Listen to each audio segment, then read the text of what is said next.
আমাদের শরীরে অনেক সময় অনেক ব্যথা হয়ে থাকে, যেমন মাথা ব্যথা, পা ব্যথা।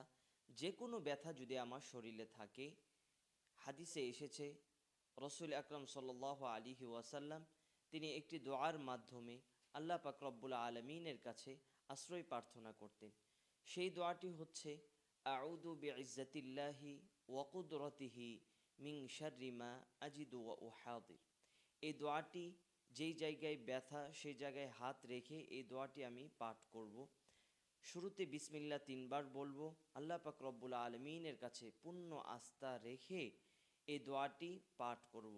আউযু বিইজ্জাতিল্লাহি ওয়া কুদরতিহি মিন শাররি মা আজিদু ওয়া উহাদির। এটা যদি আমার শরীরে কোনো ব্যথা হয়ে থাকে, এই জন্য আমি এই দোয়াটি পাঠ করব।